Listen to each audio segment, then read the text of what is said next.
So thank you and welcome. And did you receive the information sheet with the email that I sent earlier to you with the Zoom link? I did, but I looked at it when you sent it, but I haven't looked at it for a long time. That's okay. That's okay. The main thing is that you received it and you've read it. So, yeah. Michaeli, the act of you participating in the research is deemed as you giving your consent. Yeah. So therefore, we don't need a signed consent form because obviously you wouldn't do the interview if you didn't want to. Yeah. And for your understanding, I'm at home in my home office. Yeah.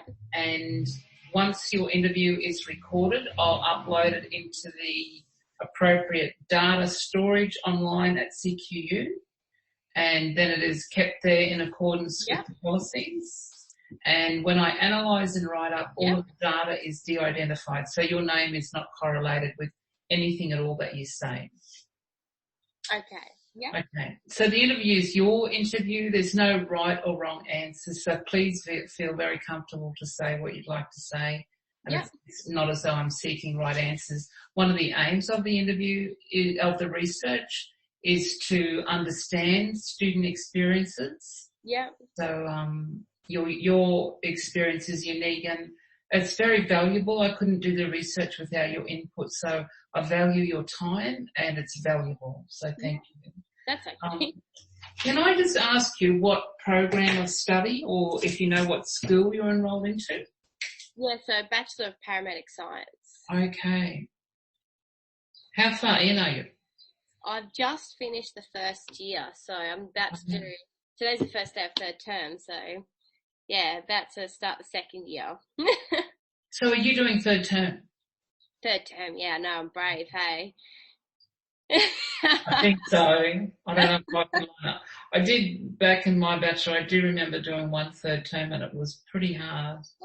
Yeah, I'm only, because normally I like doing the full 4 subjects, but this time I've just said, no, I'll do 3 and just see how it goes until census date and just kind of feel it out. Good on you. So can I ask you what primary condition you've registered with the Inclusion and Accessibility Service? Yeah, so insomnia. Okay. Thanks for that. That's all right. Okay, so there's only a couple of questions and so just is there anything you'd like me to know to feel comfortable, for you to feel comfortable in the interview? No, I don't think so. Okay, no worries. So, the research information sheet talked about the fact that one of CQ University's 5 values is inclusivity.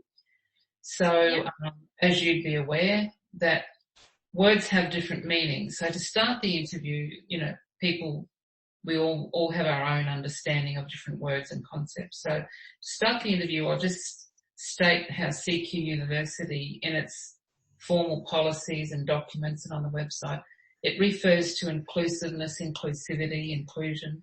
So it also says that it takes all necessary steps to create a safe, fair, equitable, inclusive learning environment, and that it also supports students and staff, takes a positive role in informing and educating students and staff about their rights and responsibilities to create a safe, learning, inclusive environment.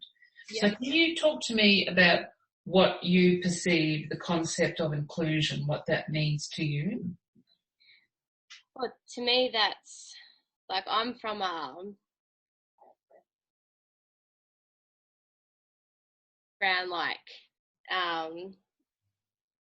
you see those ads about like the children living in poverty, like that was me going to school and that sort of thing.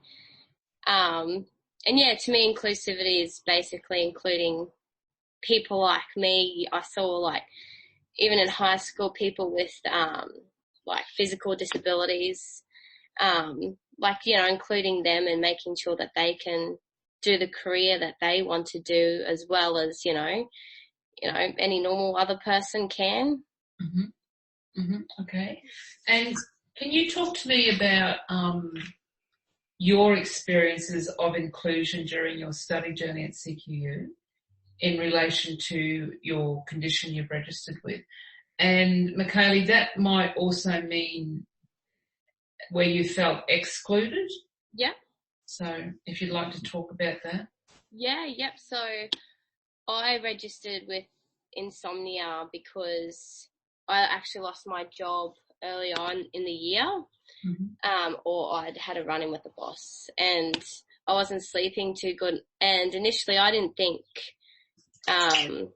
anything would happen. I was just not sleeping well. I was waking up late, and I just made contact with one of my lecturers, and because an assignment was due and I was just trying to pack it all in and it just wasn't going to happen. And I made contact with one of my lecturers, and she told me that there was an accessibility plan. And I kind of looked into that, and I spoke to Lorraine Oliveri, and they were fantastic. I was worried that like insomnia is not measurable. You can't. Yeah. There's no physical evidence for it. It's just totally my hearsay. Yeah. And no, they were great. They said just go to the doctor, talk to your doctor about it, fill out a form, and supported me 100% of the way. And I was able to submit my assignment late. I got an extension on it. I do afternoon exams now to make sure that I'm 200% ready and happy with my performance. I can't say I've ever felt excluded. Okay. Cause each time I spoke to a lecturer, and one of the other